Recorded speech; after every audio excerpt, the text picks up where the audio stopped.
I've just come off the back of watching Antony.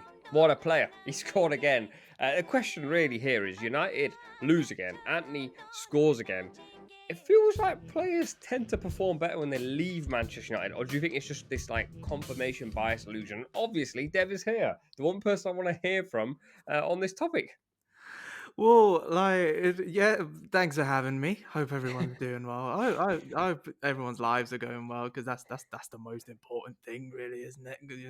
But James, you all agree with me on this. I mean, you said it on X quite recently, but there is a cauldron and a goldfish bowl at Manchester United whereby certain players, even great players, struggle there under the scrutiny and under everything, and also the league that you're in and the predicament that Man United are in. Like everyone knows that we're vulnerable and you can have a go at us. So for players to actually stand out and amidst that physicality and do well, like they're a dime a dozen. Ahmad is one of those exceptional players and he's out now for the rest of the season. But Antony was never that guy. I don't remember him breezing past someone like enough anyway. I don't remember him cutting on that left foot and becoming a Brazilian Robin. He would cut in on that left foot and the ball would probably bounce before it got near the opposition goal. And even the goals he is scoring, yeah, lovely volley today.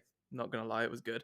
But he cuts in on the edge of the box. He's given the full freedom of the pitch, and the ball still bounces before it goes over the line. So it's like it's not it's not vintage stuff, but it does happen a lot. We saw Rashford obviously do well. He's one of the main exceptions, but there was loads to that. But it's an easy jibe because of where we're at the moment. But some players suit, like we're a very specific case. Some people suit our setting and some don't. Antony never suited our setting, and that's It kind of makes sense why a lot of your best ever players have come through young and like developed in the system. Ronaldo, Rooney, Rashford, these guys. Yeah. Whereas the players that you've tried to sign as ready-made superstars, Sancho's, Antony's, even to go back like Veron, past my time, but these type of players, it's more they've not developed. So when they come to United, as we say, they're like, what is going on?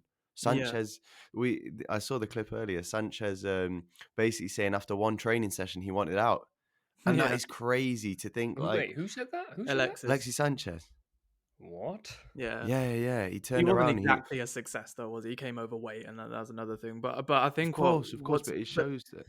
Go yeah, on. no, I agree with you. But there's also the other side of the coin where we bought in Dimitar, or we bought in Carlos Tevez, we bought in Robin van Mm. Persie, and they do hit the ground running, as you know Hmm. with the last one. Because sorry, let me have a dig, man. That's all I've got.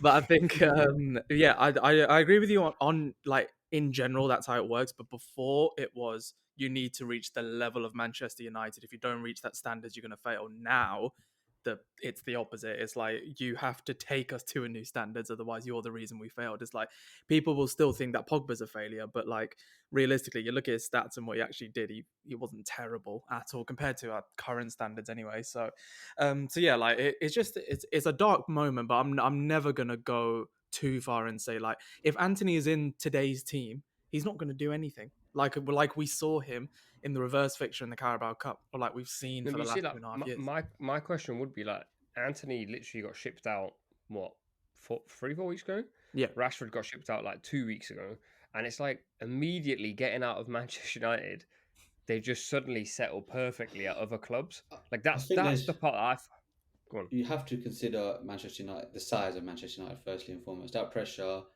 maybe Real, no, not maybe, definitely Real Madrid and possibly Barcelona. And then you've got some of the other like rogue ones like a Juve or whatever. But if you're talking scale, I don't think you're getting attention like you are at Manchester United, bar two other clubs.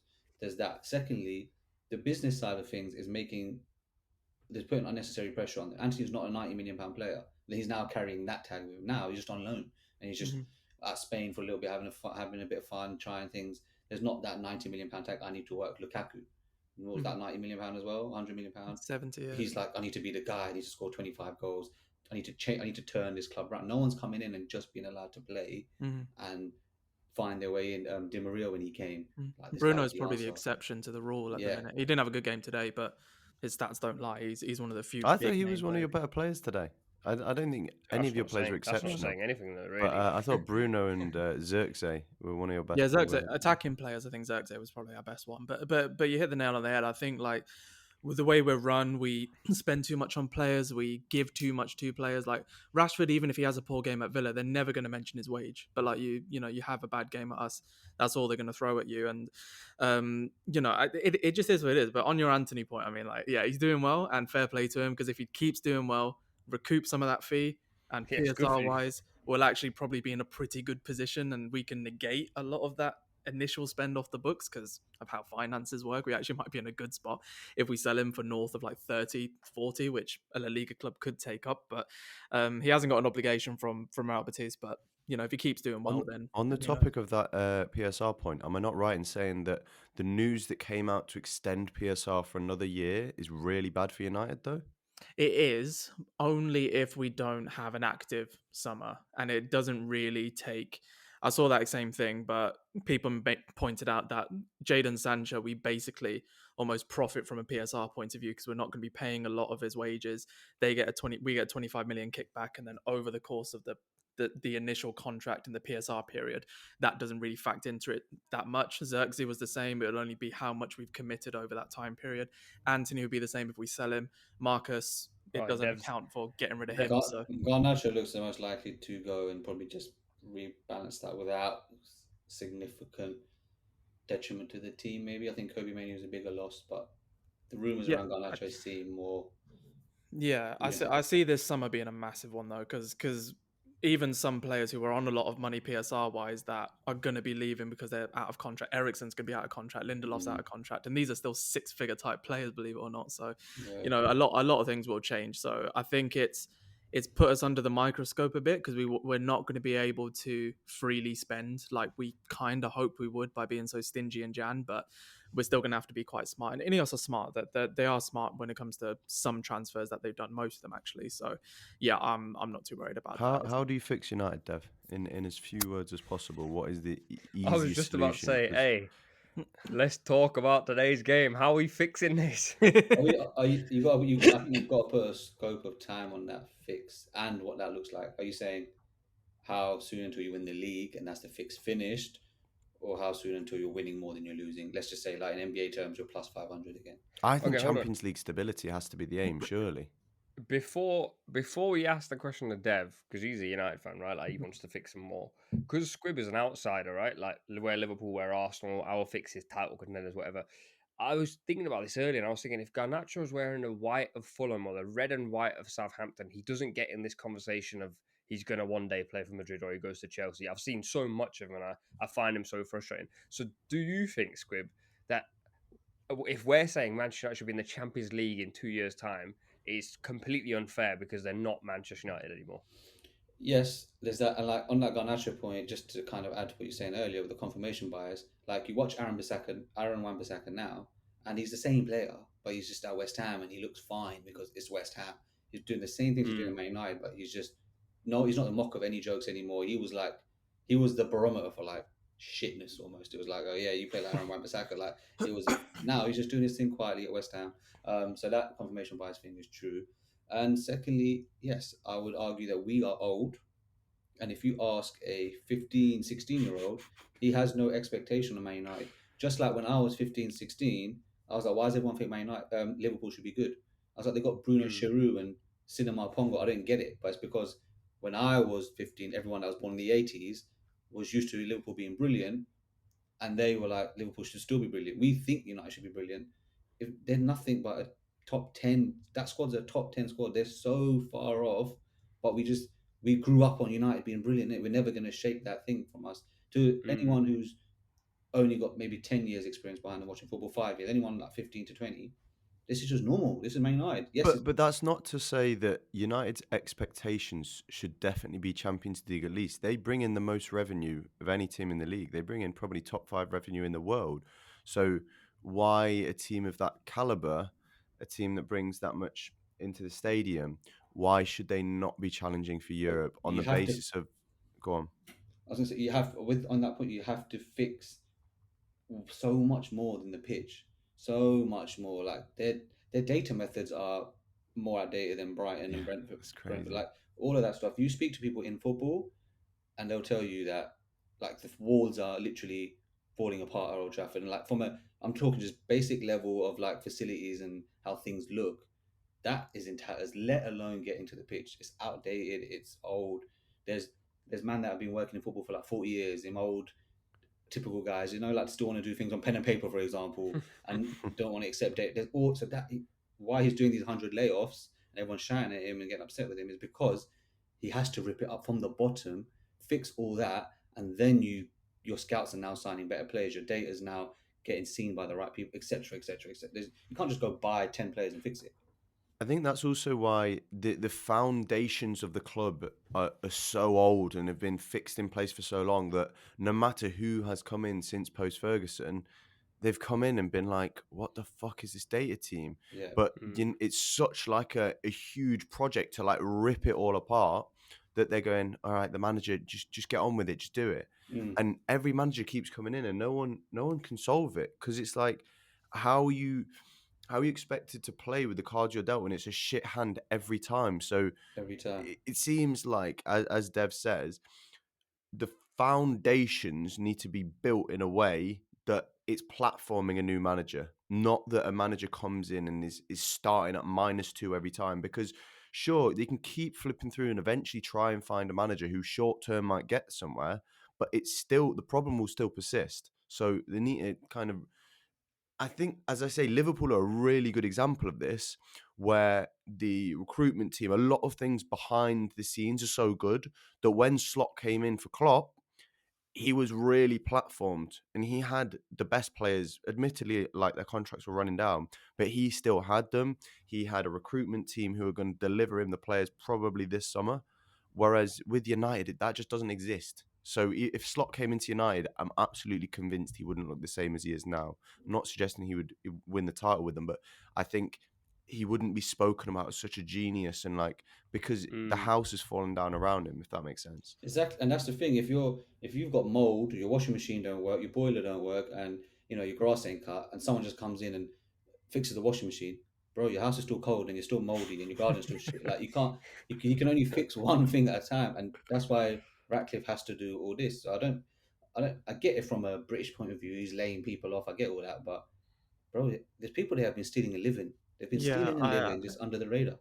and look, like this is from the outside looking in, I can understand why fans like are thinking like this. Like in terms of we've brought loads of managers in, spent loads of money. Our rebuild, a genuine one where you've just said you're actually ripping from the beginning and starting again. That's happened as of right now, 14 months ago, when Ratcliffe and Ineos said that they're taking over sporting control. And whatever you say about what a Qatari ownership might have done, the ones that didn't show proof of funds and the ones that wouldn't have been able to do much else better with these PSR restrictions. The thing is with these guys, we are now in a position where we have completely gutted a huge portion of the football club. And that is, in terms of redundancies, I'm sorry, those people, I don't like the fact that in the economy, I've been made redundant like 3 times. Like, I don't like the fact that people are going through this. But I understand from a business point of view, when the business isn't performing and the people therefore aren't performing, or those roles are becoming redundant, you have to make those roles redundant. And they get like any person who came in, whether it was Qatari or whatever, people will make the connection with Newcastle, but they had a transfer embargo for the exact same reason. You have to make sure that you get an actual foundation, like you guys said, set from the get-go. But what everyone seems to forget, and what's really, it's frustrating as a United fan, because I understand why everyone loves to see us fail, because we ruin most of your childhoods. I get it. like that is the way it is. But also, we were bought or taken over stolen by the Glazers in a way that is illegal now. That if it happened to any other club, it would not be allowed by the authorities at hand. They could easily retrospectively say, like they did with Abramovich for a completely different reason, I understand, but there is retrospective course of action that they could take to say that you illegally took this club, you're not allowed to have them anymore. Put them on a general sale and it goes to the New York Stock Exchange and the highest bidder wins. They could have easily done that. They're not going to. And we've just kind of had to sit there and think, okay, whatever.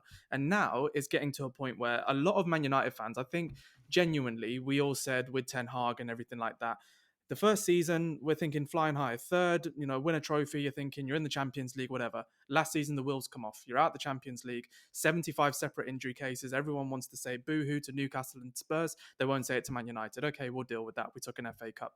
This year, we're now having to actually go through a rebuild while the squad is where it is, while the egos remain, and while the toxicity is at the club, while the wages are where they are, and we're having to deal with all of those problems with PSR and FFP breathing down our neck, threatening us with what they did with Everton and Nottingham Forest. Every other club wanting to do the same thing. Man City are getting away with pretty much everything under the sun, and we're not allowed to do anything nearly what they're capable of doing, despite having infinite resources coming in compared to what they're getting. Anyone wants to ask us what to expect from Manchester United right now, our rebuild genuinely started 14 months ago. Just because we've had these false dawns where bankers who say yes, no matter what, to what the Glazers say, who are halfway around the world half the time until they fly in on their private jet to respect a women's team who they didn't even fund when they came in. So all these little things that people are seeing, we are the worst, pound for pound, the worst run football club in the world with these heads of people that were there. And they pinched into us, and they found a legal loophole where they don't have to get rid of us and can still profit from us without us having to profit from them. That doesn't happen in most other organizations. They would have been kicked out. Independent tribunals would have easily kicked them out. They're not going to do that now because they're too busy worrying about city stuff, and they're losing court cases left, right, and center. So to answer the question, we are in the rebuild now. We are in it now, and it's been about 14 months, and we've had 3 different changes. And now, honestly, with our injury problems, we are going to sink really low. We've sunk low already, but now I'm not sure where we go in the cups with these injuries. I'm not sure where we go in the league, but the fact is, I think, have we got a good manager who has an idea and is willing to stick with it? Yes. Is he strong enough to go against the egos and the toxicity that's ruined the club for years? Yes. And do we also have a new commercial structure? Hopefully a new data structure, which they are putting in place. Do we have a new commercial structure? Yes. A new sporting directorship? Yes. A new executive ownership? Yes. These things can't happen overnight, but I think the seeds have been planted. And no matter how much, someone said this on Twitter and it's brilliant, no matter how much we shout at the seed or we get angry at it, it's not going to grow any quicker. We just have to let it go, and we have to keep building it in. So we've had one Dev, of our you know better what? windows. We've had one of our better profits in terms So, of PSR. so question, we just Dev. have to keep going. Are you happy with the direction Man United are travelling in? Good question.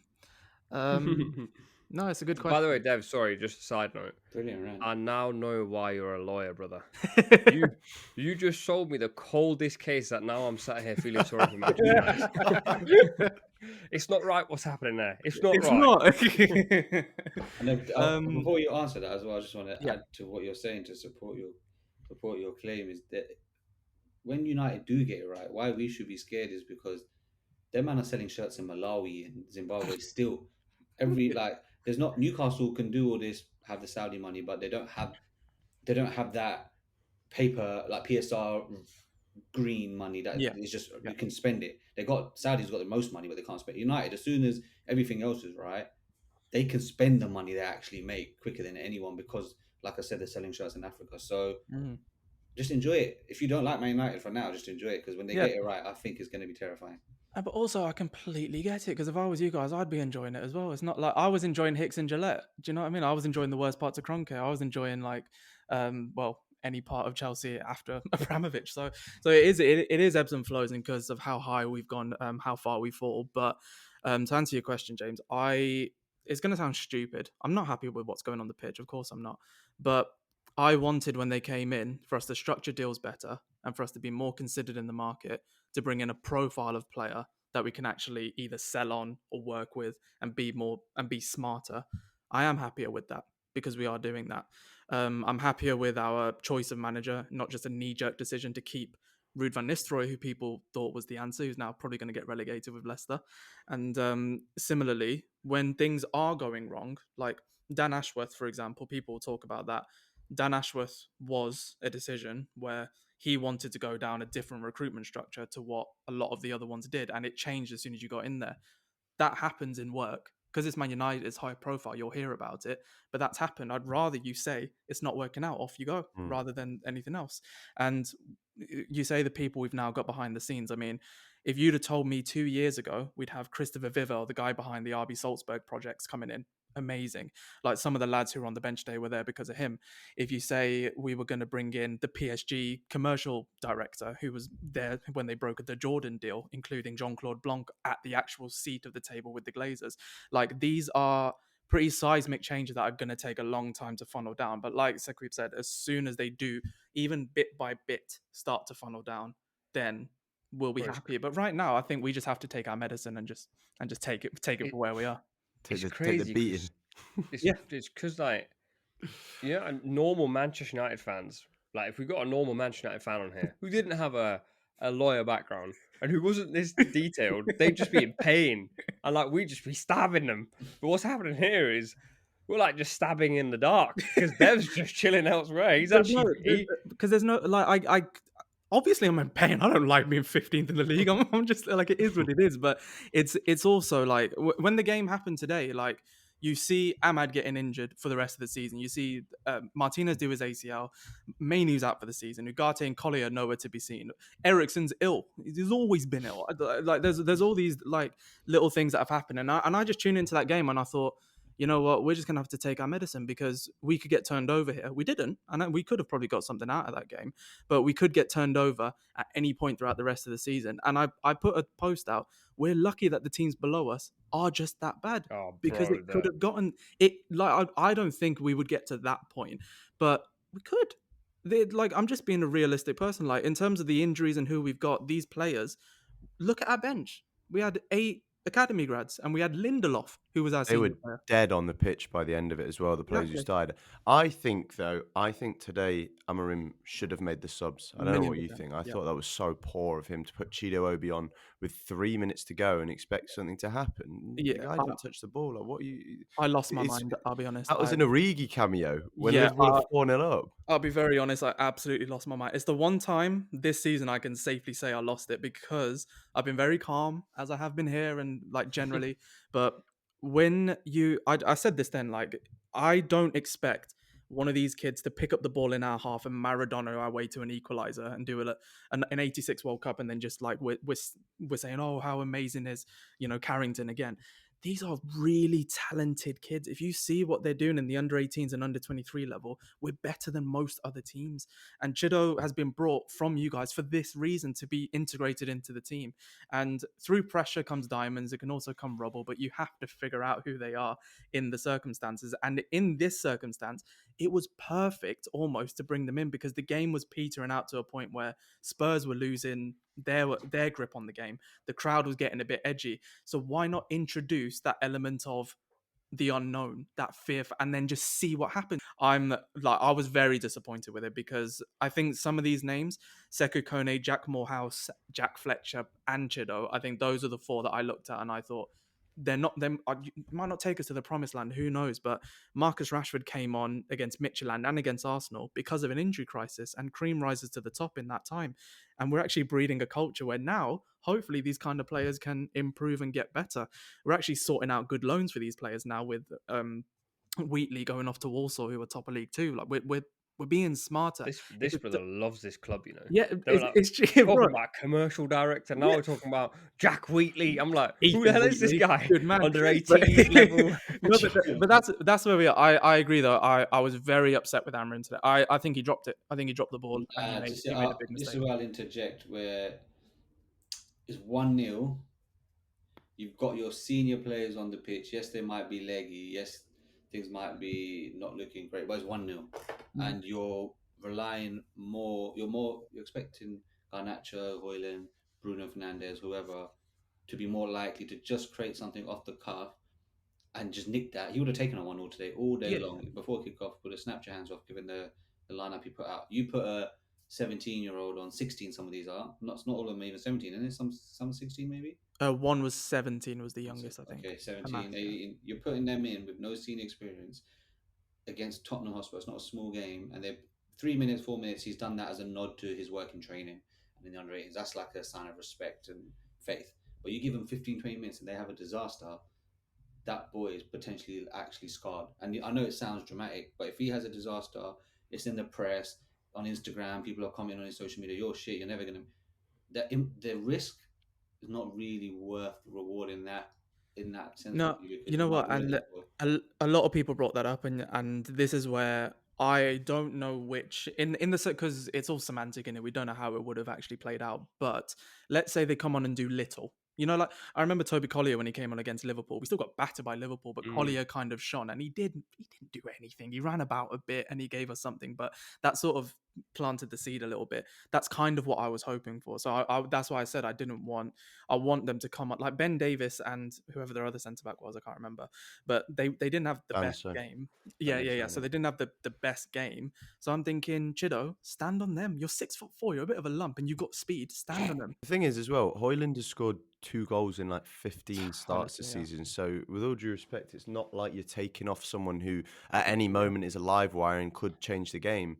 Yeah. The guy didn't He's struggling, man. and doesn't Really look like scoring ever. Really I actually, you know what? Like, I don't know what it is. Maybe it's just because he's like, he looks like a likable guy. So I don't want to throw shade on him. I don't want to kill him because I think he actually tries his best.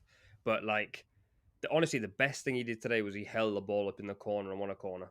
And I was like, he's clunky. Obviously, he's very clunky, and he might learn. But at this moment in time, and it comes back to what we've just been talking about, there's so much pressure on this football club that every chance he misses, every shot he doesn't take, every time he gives the ball away, they're like, "Oh, he's garbage. He's garbage." But if this is happening at like Wolves, for example, it's almost like the opposite. Actually, Cunha scored a worldie today, but he was awful for the game. But because people are watching like for that one moment, they're like, "Oh, he could play at Arsenal. He could play at United. He could play at Liverpool." But the pressure's so different. Yeah. Like these. You just You got anyway helped by putting 70 million on him. Was it 70, 65? 70 million Yeah. it was. But that's 70 it. million. Again, these are all transfers made before this new ownership. Like in terms of the money that's been spent, like I'm yet to hear a convincing argument that any of them are terrible deals. Like you can say jury's out on a few. Some of them are good deals, some of them aren't. Like and because of how we're performing, but individually how they're performing, they're not bad. And honestly, we're one of those teams that would scam a win against Everton. We would like we beat That's them. crazy to say, by Like, the way. yeah, Scam a but- win against Everton. No, but So, last- like 15, No, but 16. last season though, they just got hit by PSR, I think, and Goodison was about as unbearable as I'd seen it. We come on and beat them 3-0. They didn't even look like scoring. So you never know with this team. Not We are Moisey, mate, so not Moisey. annoyingly unpredictable. Not Moisey, yeah, but we're just so annoyingly unpredictable. So it could happen. But I was sat next to my cousin at the end of the game, and well, we were sat next to each other throughout the game, but you don't need to know those details.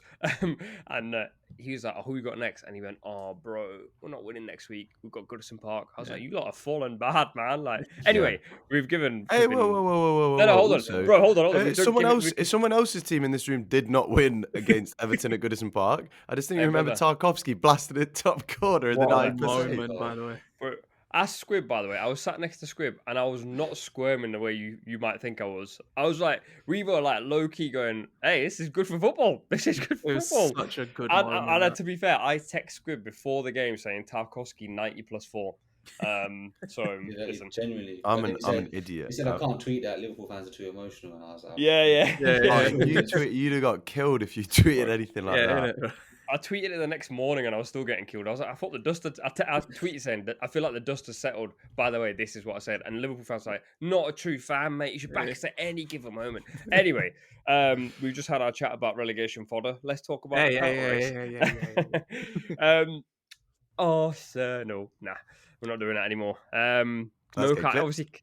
Yeah, to be fair, it's been clipped a few times by Liverpool fans. Obviously, you would have watched. Did you watch Liverpool Wolves?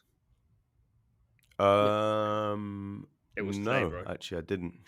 It was like 6 hours ago. Why do you need to think for so long? Are you encouraged by that? And two, obviously Kai Havertz being out, and obviously you played Marino as the 9. And I don't know, bro. Like when I was sat watching Twitter during the game, obviously some Arsenal fans were going, "We're in business," but I don't know like how legit that is, because even after the Liverpool games, they were going, "We're in business." How are you feeling? Nah, pretty stoical about it all. Just chilled. It is what it is. It's what I like is that we're in a position where we're just about close enough to put pressure on you, and I think that showed in the Anfield game today, in the atmosphere and in the way the players played. Had you not drawn against Everton, I don't think the nerves would have been the same way that they are.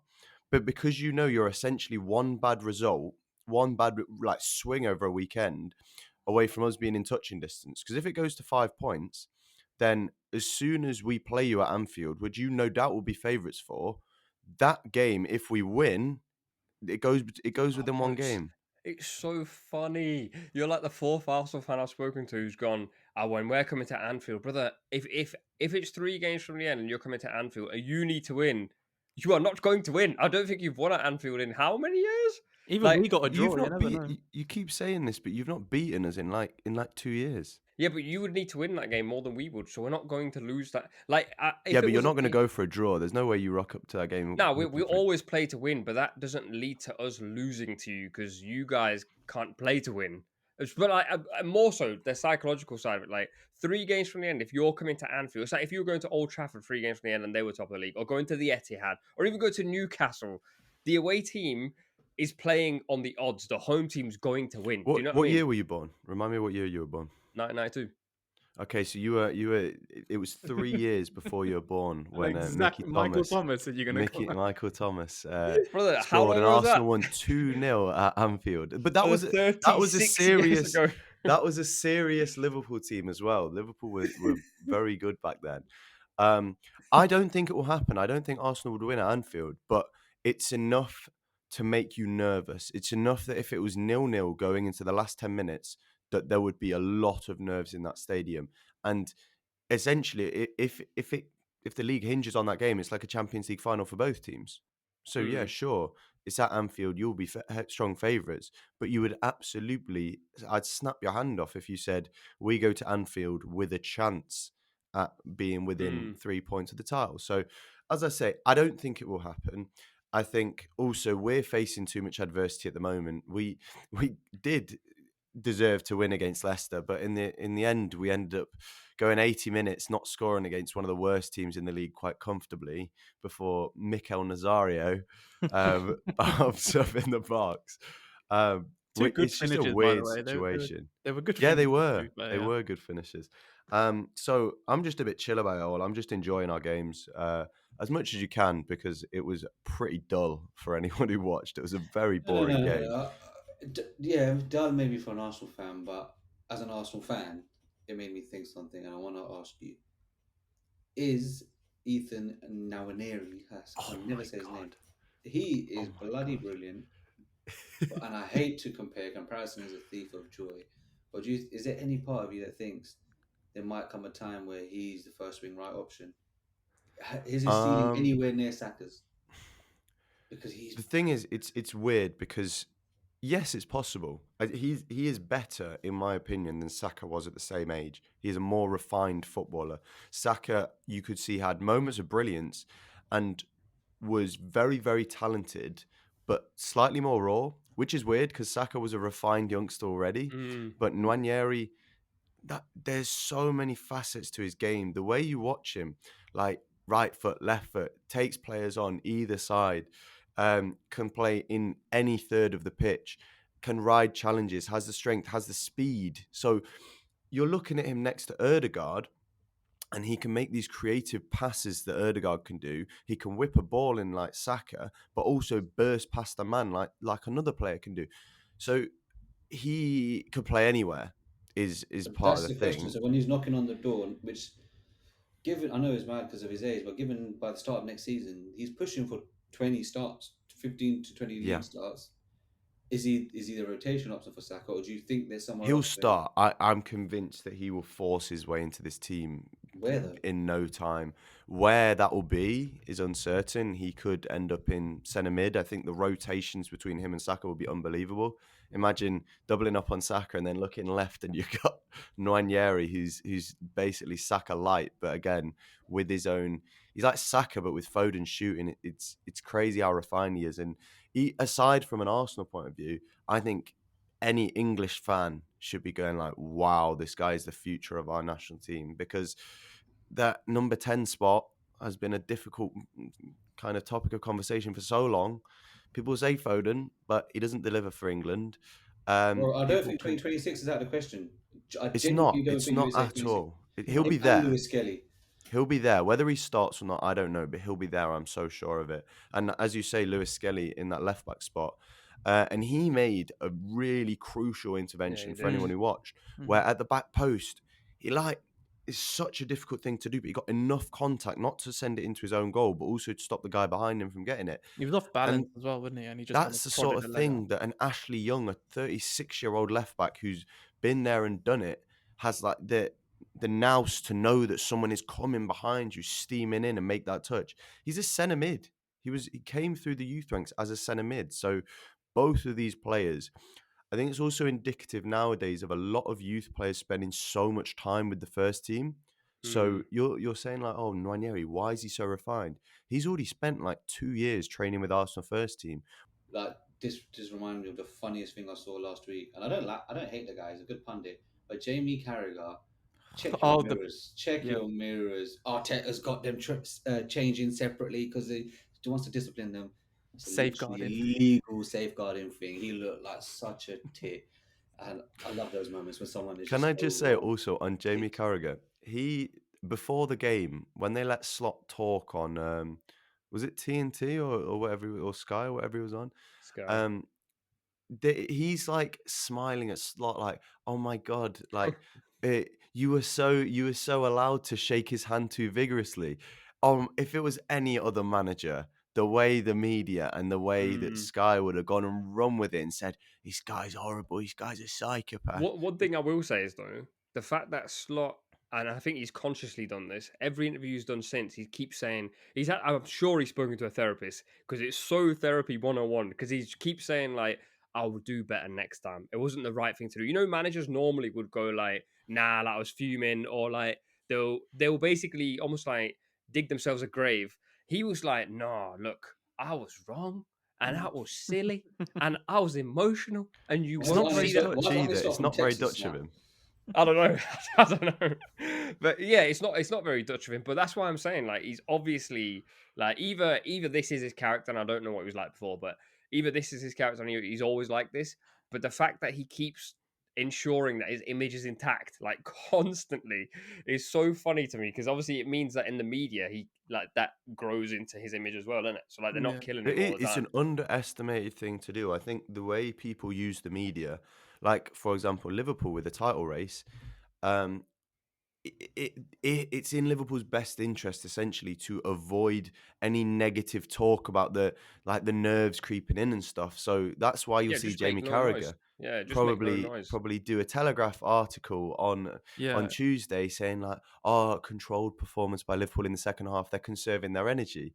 Whereas Yeah. he knows if it was Arsenal, he'd go, oh, Arsenal have been the last 2 games looking shaky, they're not dominating. So Honestly, it, do you know what it reminds me with Liverpool is like there's certain teams we used to do it. I remember Chelsea definitely did it as well, but it's like quietly going towards a title race. It's like everyone knows Liverpool are in one, but sort of the animosity and hatred is kind of directed elsewhere because of what of what's being said and stuff. But I And think then it's like yin and yang in it. Like yeah, where I think like Liverpool are quietly creeping into a title race. I also think Arsenal do just attract noise. yeah. yeah. Like But anytime, that's our fans as well. Our yeah, fans don't yeah. help Like themselves at all. anytime anything happens, Arsenal fans are like up in arms, and what that leads to then is like people like, and it's very different now, right? Like Carragher and Nev and everyone else is tapped in on social media, so they Mm. know that like Arsenal fans are fuming about something, so they're going to talk about that in the next show and the next show and the next show. Yeah, So the Liverpool it's a bit Everton too thing. tapped in, isn't it? Like Yeah, yeah, for sure. And also, they drive the narrative in it. yeah, Like sometimes I've recently said that I started watching games on mute because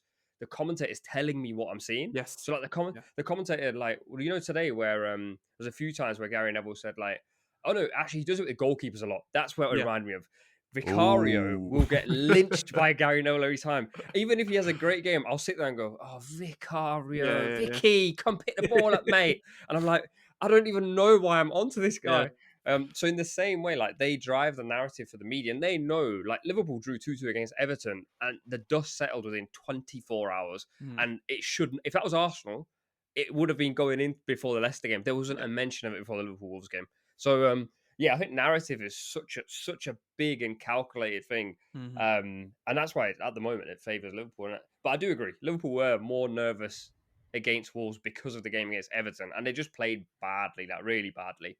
But again, the narrative after the game was that's how champions win. So like it's a win-win, isn't it? Like But you know, I have to like give Arsenal a bit of credit because we're talking about Nwaneri and we mentioned Lewis Skelly, but I think Lewis Skelly is exceptional, and I mean like I don't get how you can shift, like, go into your first breakout season, go into the wrong position on like your weaker foot and still not look out of place, make really good challenges like he did. Of course, it's Leicester, but it's still Premier League opposition and you're used to under 23 ball.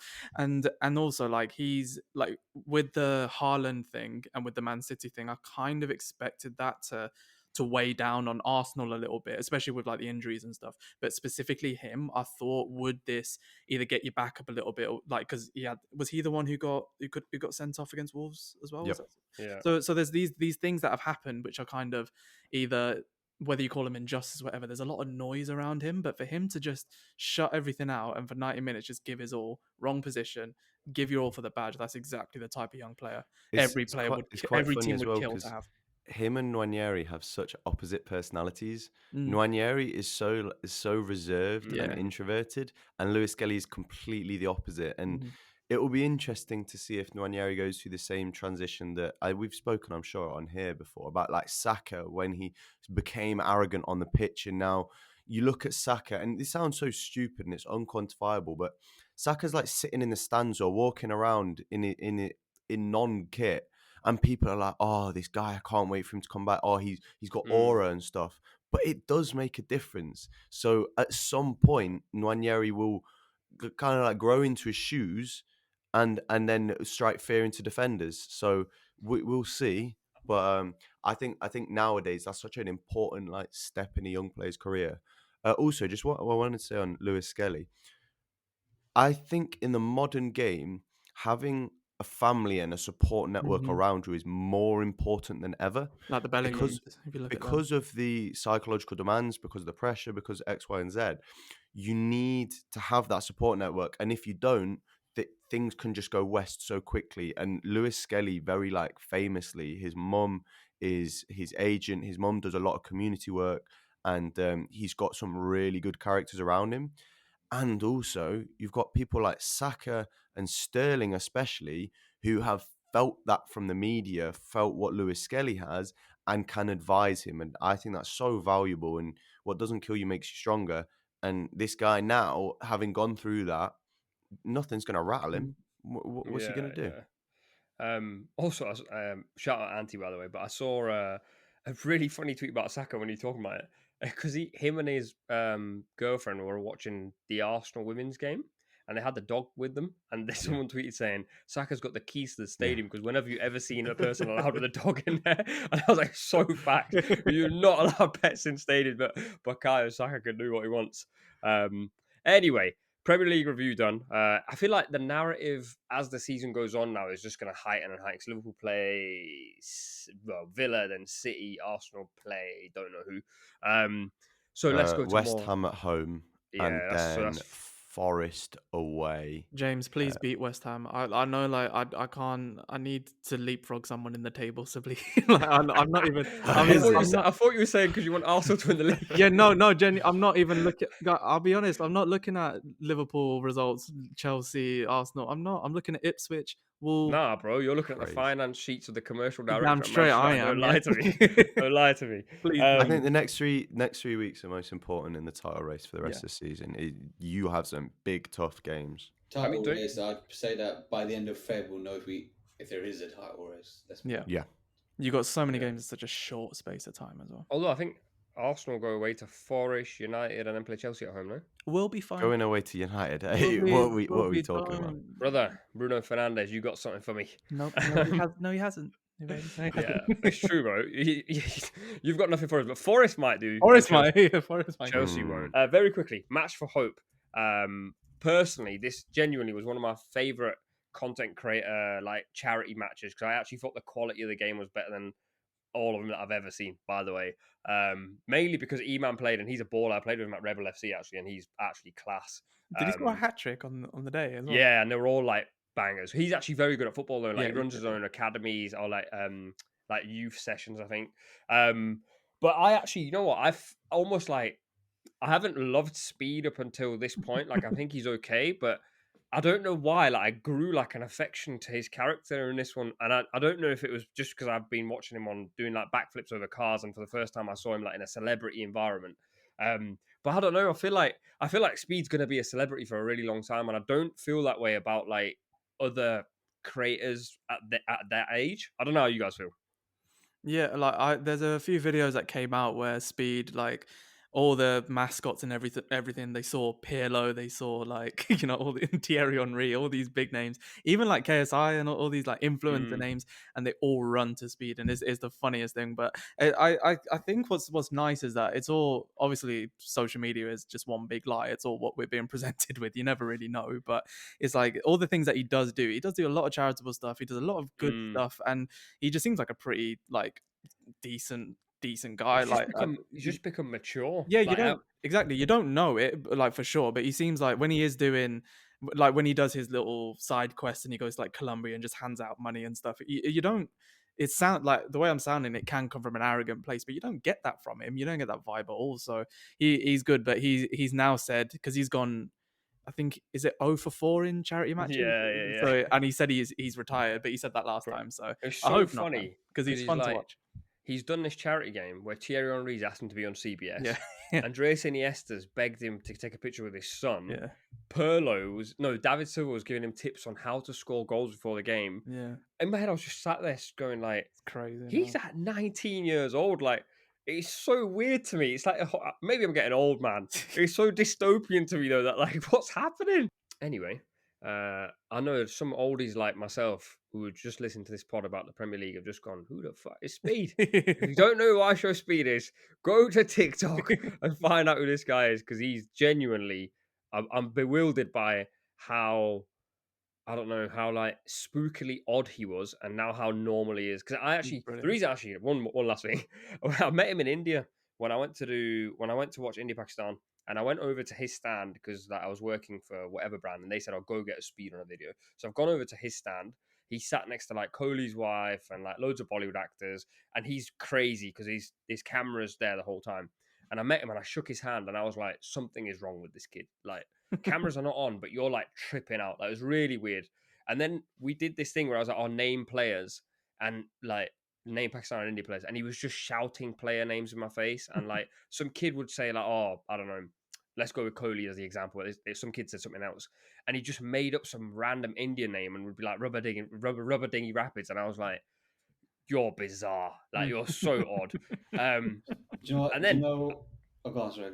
No, go on. I was just gonna add to like what he does, which is hilarious to me. He does what Drake does, but he's made you think that he is thick. And the same way Drake makes you think that he's Nigerian at this point, and then he's into Jamaican music. So now Speed's in phase 2 of Speed, isn't it? He's done the dumb thing. He's actually a genius. He's realized, just like Drake realized, I can't keep doing the Wagwan thing. It's getting boring now. I'm gonna go do Afro beats. Speed's realized I can't keep doing the dumb thing. I'm gonna do the slightly more mature content. Give it 2 years. There'll be phase 3. The man is a genius, and I can't believe anyone ever thought he was dumb. Well, I think CBS would be the big one because wasn't he? He was on Sky Sports like 2 years ago, and he barked. I think like CBS would be an interesting one if he still keeps that same. I think he will because that's what they want of him. I know, but I'd hope to see something a bit more. He hasn't barked a lot recently. Yeah, man. It's disappointing, actually. We're waiting for the bark. How crazy that sounds. The pessimist in me wants to counter what you're saying, though, Squib, because he's like 16 when he became massive on stream. I think by 17 he had like 5 mil. Bro, at that age, you just aren't like. No, bro. He was reading people's names wrong, but he can read English and speak English perfectly fine.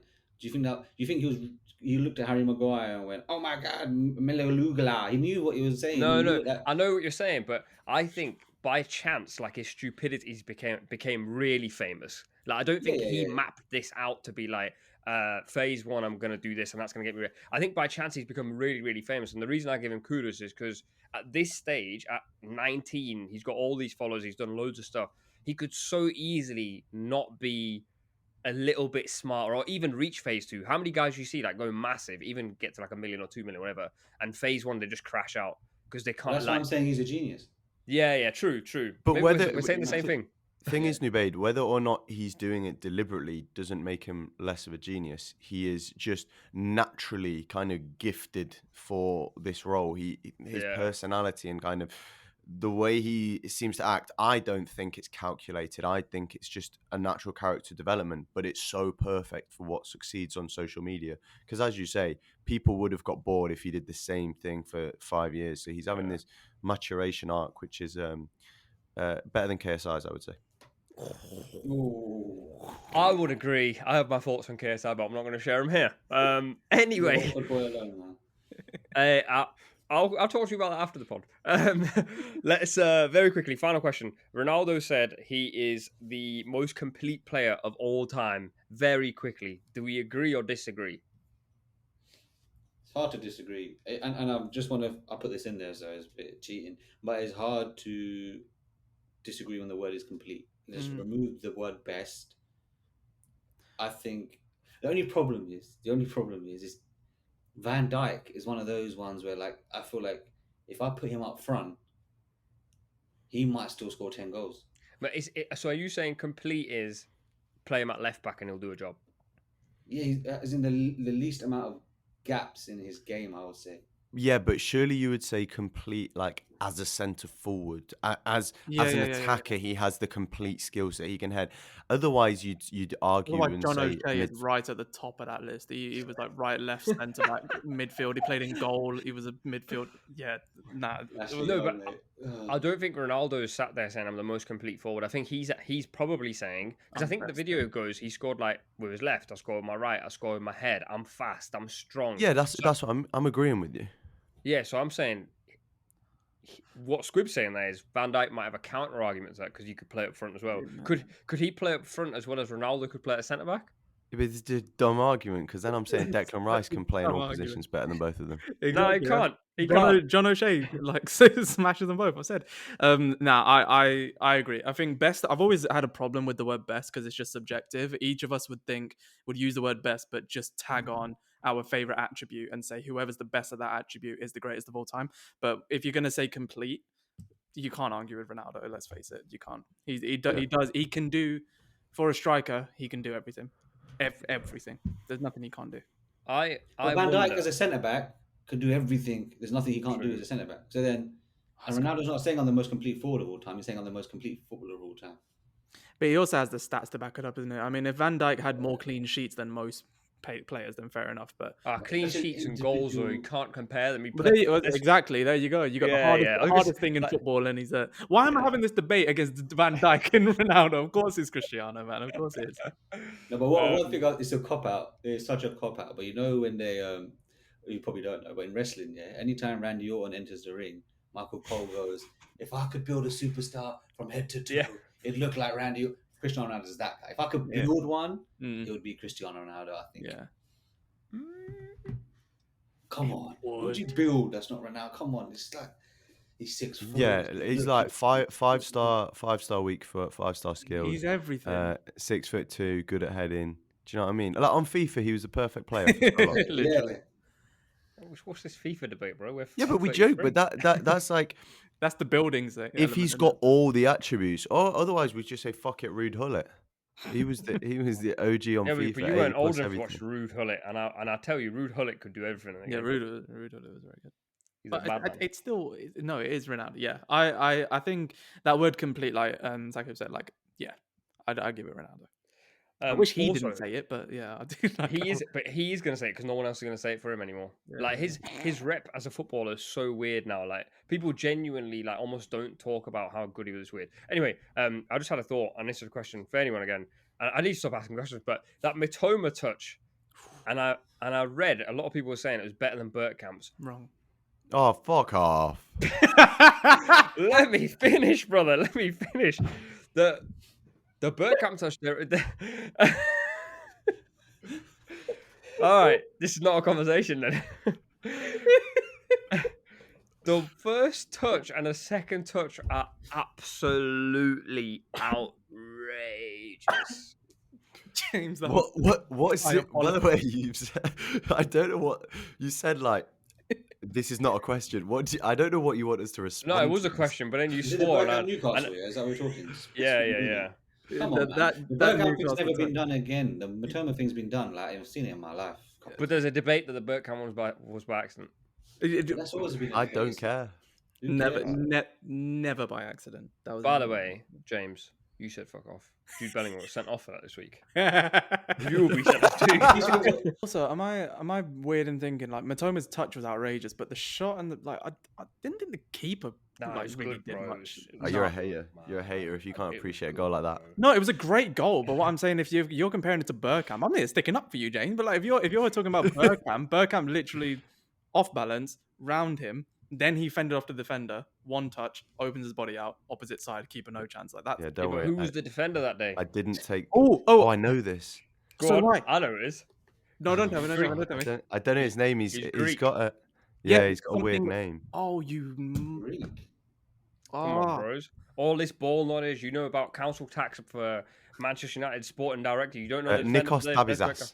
Oh You yeah, just yeah. Well Google done. it, by the way, I've just seen your eyes I saw Google it. your Get the white hell out of line right there. up. This You went whiter guy. than you actually are right now. All right. That's all we've got time for. Also, sorry. Yes, you know who it was, Nubaid, because you lived through it. Facts, bro. Very similar age, me and Nico Dabizas. Legend. Anyway, that's all we've got time for. I love that we always say 45 minutes at the start. I love that Squib and James are the two that are desperate to go because they've got partners to go to, but My they're the missus' two that birthday, just bro. I'm keep sitting down here. chat. Say again? It's my missus' birthday and I'm sitting down here talking to you. Mate. You know what? You know what's so funny about this? You guys won't know this, and neither will people at home. But on Valentine's Day, me forgetting it's Valentine's Day and he's out with his missus, I'm texting him saying, "Yo, you at your laptop?" And he didn't reply, and I was like, "I need you to tweet something, so get to your laptop." And he was like, "Just trying to be a Valentine's Day guy," and I was like, "Oh," I was like, "Sorry, bro." And now we've got him in the pod, and the funniest thing is, when I met his wife at the wedding, she said to me, "Oh, you're the podcast guy, innit?" And I was like, "Oh, I know you hate me. I know you hate me."